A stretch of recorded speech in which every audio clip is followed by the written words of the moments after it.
আসসালামু আলাইকুম প্রিয় আধুনিক কৃষি মেশিনের দর্শক শ্রোতাদেরকে এক শুভেচ্ছা। আমাদের আজকে একটা combine crusher machine, silage machine যেটা বলি, মিনি সাইলেজ মেশিন।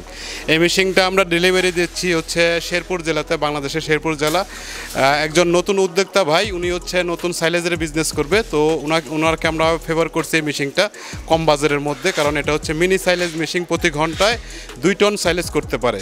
যারা প্রপারলি সাইলেজ বিজনেস করতে চায় তাদের জন্য এই মেশিনটা। তো এই মেশিনটা ভাই উনি আমাদের কাছ থেকে এসে নিয়ে গেছে, তো আমরা এখন এই যে গাড়িতে লোড দিচ্ছি ডেলিভারির জন্য।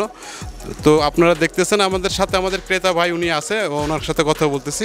আসসালামু আলাইকুম ভাই। জি, ওয়ালাইকুম আসসালাম। জি ভাই, আমাদের কাছ থেকে যে মেশিনটা কিনলেন, আমাদের ঠিকানা কিভাবে পাইলেন বা কিভাবে আসলেন আমাদের কাছে, এটা একটু বলতেন। হ্যাঁ, আপনাদের ঠিকানা আমি পুরোপুরি অনলাইন থেকেই পাইছি, তবে আমি অনেক জায়গায় অনলাইনে মেশিন দেখছি। অনেক খোঁজাখুঁজির পরে আপনাদের মেশিনটা আমার রিজনেবল প্রাইসের ভিতরে আমার অনেক ভালো লাগছে, এবং কি এটা শুধু সাইলেজ চপার সহ যে একটা করা মানে কম্বাইন ক্রাশার, এটা আমি সহ পাইছি এবং কি রিজনেবল প্রাইসের ভিতরে পাইছি এবং কি ফ্রেশ। এটা সাইলেজের পাশাপাশি আপনার ম্যাশ খাবার যেটা হচ্ছে গমভুট্টা গুঁড়া করা, এটাও করা যায়, মানে এর জন্য আমরা এটাকে কম্বাইন বলি।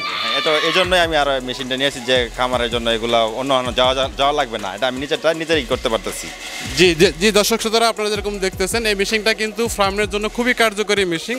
একসাথে সাইলেজের পাশাপাশি হচ্ছে আপনার গমভুট্টা ম্যাশ খাবার যেটা আছে, আমরা ম্যাশ খাবার বলি গরুর জন্য বা আপনার লেয়ার মুরগির জন্য, এই খাবারটা এইটাতে তৈরি করা যায়। বা ফিড বানানোর জন্য আপনি এই মেশিনটা দিয়ে আপনি গমভুট্টা গুঁড়োও করতে পারবেন। তো আশা করি আপনারা এই ভিডিওতে দেখে ভালো লাগবে আপনাদের অবশ্যই। আর এই ধরনের মেশিনারিজের জন্য আমাদের আধুনিক কৃষি মেশিনারিজে যোগাযোগ করবেন। তা আজকের মতো আল্লাহ হাফেজ, আসসালামু আলাইকুম।